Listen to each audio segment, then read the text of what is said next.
दोस्तों, अंग्रेज भारत के समस्त शूद्रों के लिए कैसे भाग्य विधाता साबित हुए, आइए इस वीडियो में जानते हैं। जब अंग्रेजों ने रेलवे लाइन पूरे देश में बिछाना शुरू किया तो ब्राह्मणों ने हिंदू समाज को भड़काकर उसका जबरदस्त विरोध किया था, यह कहकर कि अंग्रेज धरती माता को लोहे से बांध रहे हैं, अधर्म हो जाएगा, महामारी फैल जाएगी, कोई नहीं बचेगा।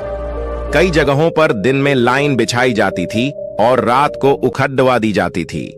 कहीं कहीं तो धार्मिक भावना भड़काकर देवी देवता की मूर्ति स्थापित कर लाइन उखाड़कर रातों रात मंदिर बनवा देते थे।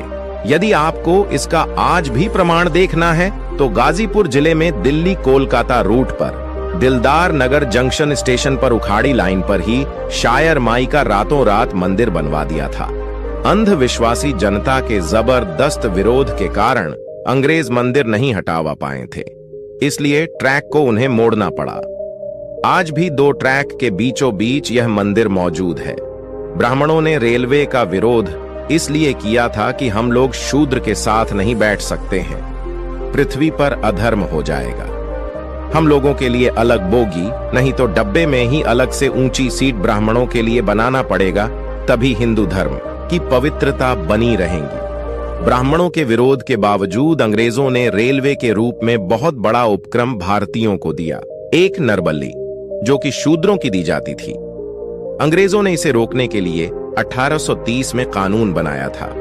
2 ब्राह्मण जज पर रोक। सन 1919 ईस्वी में अंग्रेजों ने ब्राह्मणों के जज बनने पर रोक लगा दी थी।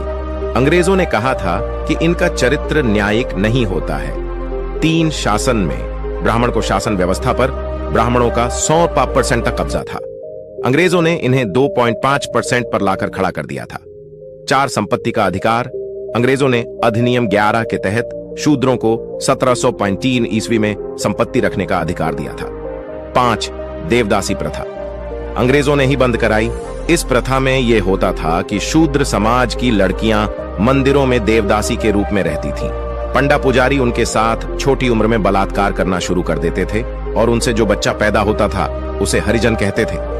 6 नववधू शुद्धिकरण प्रथा। सन 1819 से पहले किसी शूद्र की शादी होती थी तो ब्राह्मण उसका शुद्धिकरण करने के लिए नववधू को 3 दिन अपने पास रखते थे, उसके उपरांत उसको घर भेजते थे। इस प्रथा को अंग्रेजों ने 1819 ईस्वी में बंद करवाया। 7 चरक पूजा अंग्रेजों ने 1868 ईस्वी में बंद कराई। इसमें यह होता था कि कोई पुल या भवन बनने पर शूद्रों की बलि दी जाती थी।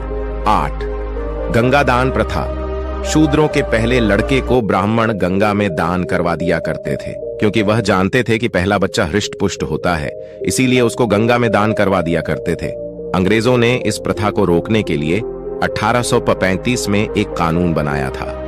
9 कुर्सी का अधिकार शूद्रों को अंग्रेजों ने 1835 ईस्वी में कुर्सी पर बैठने का अधिकार दिया था। इससे पहले शूद्र कुर्सी पर नहीं बैठ सकते थे। 10 शिक्षा का अधिकार अंग्रेजों ने सबके लिए शिक्षा का दरवाजा खोले।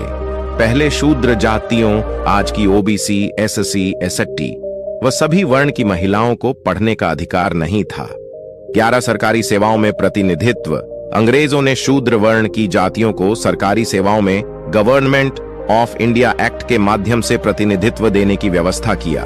अतः अंग्रेजों ने शूद्र, अतिशूद्र जातियों के हितों को ध्यान में रखते हुए अनेक सामाजिक, आर्थिक और राजनैतिक सुधार किए थे। First India act, second India act, अंत में संविधान को बनवाने में अंग्रेजों की काफी अहम भूमिका रही थी। महात्मा ज्योतिबा फुले ने तो यहां तक कह दिया था कि शूद्र, अतिशूद्र के लिए अंग्रेज भगवान बनकर आए हैं।